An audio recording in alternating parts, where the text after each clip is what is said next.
அண்மை செய்தியாக பார்த்து வருகிறோம்.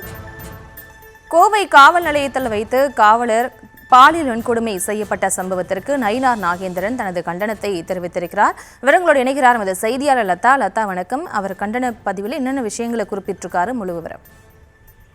வணக்கம்.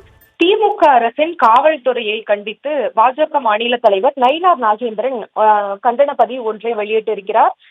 திமுக ஆட்சியில் காமுகர்களாக மாறிய காவலர்கள் என்று குறிப்பிட்டு அந்த பதிவை அவர் வெளியிட்டிருக்கிறார். அவர் வெளியிட்டிருக்கும் அந்த பதிவில், கோவையில் காவல் நிலைய அலுவலக அறையில் வைத்தே பெண் காவலரை மதுக்கரை சிறப்பு காவல்துறை கமாண்டன்ட் அதிகாரி பாலியல் வன்கொடுமை செய்ததாக வெளிவந்துள்ள செய்தி மிகுந்த அதிர்ச்சி அளிக்கிறது என்றும், வெல்லும் தமிழ் பெண்கள் என்று போலியாக முழங்கும் திமுக ஆட்சியின் நிர்வாக திறமையின்மையால் தெருதோறும் காமுகர்கள் பெருகி வருவது ஒரு புறம் இருக்க, மறுபுறம் காவல் அதிகாரிகளே காமுகர்களாக மாறி வருவது பெண்கள் பாதுகாப்பை ஒட்டுமொத்தமாக கேள்விக்குறியாக்கி உள்ளது என்றும், வீட்டில் உறங்கிக் கொண்டிருந்த பச்சிளம் குழந்தைக்கும் பாதுகாப்பில்லை, காவல் நிலையத்தில் காக்கி சட்டை அணிந்த பெண்ணுக்கும் பாதுகாப்பில்லை, தமிழகத்தின் வரலாற்றில் இப்படி ஒரு கொடூரத்தை இதுவரை யாரும் பார்த்ததில்லை என்று குறிப்பிட்டு திமுக அரசை கண்டிக்கும் வகையில் அந்த பதிவை அவர் வெளியிட்டிருக்கிறார். மேலும் இனி இந்த திமுக ஆட்சி தொடரப்போவதும் இல்லை என்றும்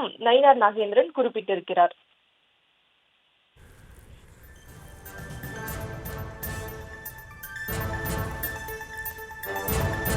விவரங்களுக்கு நன்றி லதா. தொடர்ந்து தலைப்பு செய்திகளை பார்க்கலாம்.